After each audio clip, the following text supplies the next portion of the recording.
So, we've got a major diplomatic crisis brewing, and it's putting the United States in a really tricky spot with some of its oldest, closest allies. And what's at the very center of it all? Greenland. Yeah, the massive Arctic territory. Let's break down exactly how this conflict is unfolding. And it really all kicked off with this.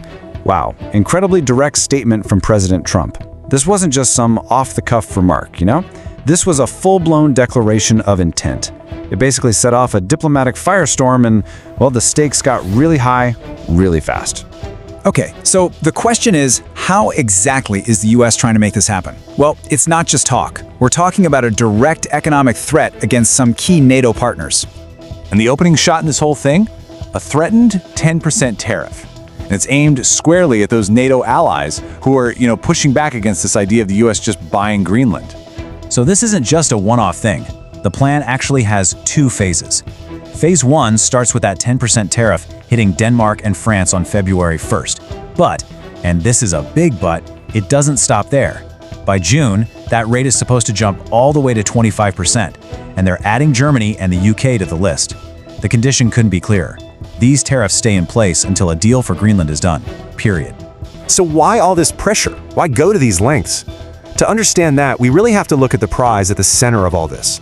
We're talking about Greenland, this huge, strategically critical piece of territory. And let's be clear, the official goal here isn't some kind of lease or a partnership. Nope. The administration has been very direct, calling it a complete and total purchase. That means getting full sovereignty, full control over the island from Denmark. The country that's controlled Greenland for centuries. And the talk around this has gotten intense. It's gone way beyond just economic threats. President Trump has actually refused to rule out using military force to get the territory. I mean, can you imagine? That kind of statement sent absolute shockwaves through the international community. So, you might be wondering, how is this all being received? Well, this aggressive push has been met with some really firm, widespread resistance. And we're talking from governments and from regular people on the street. The official word from Denmark, which handles Greenland's foreign policy, was super quick and crystal clear. Their position? Greenland's not for sale. Pretty much end of discussion, right? But this pushback, it's way more than just words. You've got thousands of people marching and protesting Copenhagen, waving Greenlandic flags. It shows you this is not just some high-level government squabble. And get this, in a huge show of solidarity, other NATO allies have actually sent small military forces to the island to support Denmark. The feeling on the streets is pretty simple but really powerful. Hands off Greenland. That's become the rallying cry for pretty much everyone who's against this. And some of the other protest signs got a bit more pointed, directly criticizing the thinking behind the American policy. It really shows a frustration that's bigger than just this one issue. It taps into these broader worries about US foreign policy in general. Okay, so what's the official justification for such an aggressive move? Well, the White House is framing this whole thing as a matter of national security. So the argument from the administration is that this is absolutely essential for US national security. They say it's needed to push back against growing Chinese and Russian influence in the Arctic. But a lot of lawmakers and security experts just aren't buying it. They say, look, there's no immediate threat here. And besides, there's already a treaty in place, a long-standing one, that lets the US build up its military presence on the island anyway. So they argue a full purchase just isn't necessary.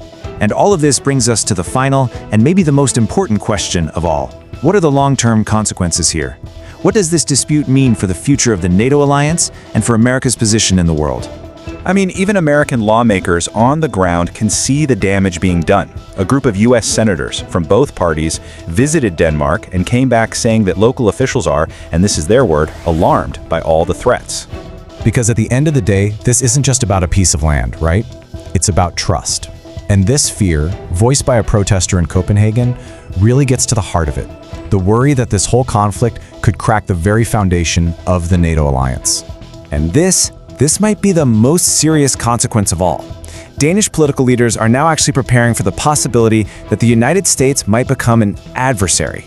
Think about that. A key NATO ally is seriously considering a future where the US is not a trusted partner, but an opponent. That is just staggering. And that really is the big question this whole crisis leaves us with, isn't it? When a nation's closest friends start preparing for it to become an adversary, what does that even mean for an alliance? What's left to hold it together? That's the question leaders on both sides of the Atlantic are now having to face head-on.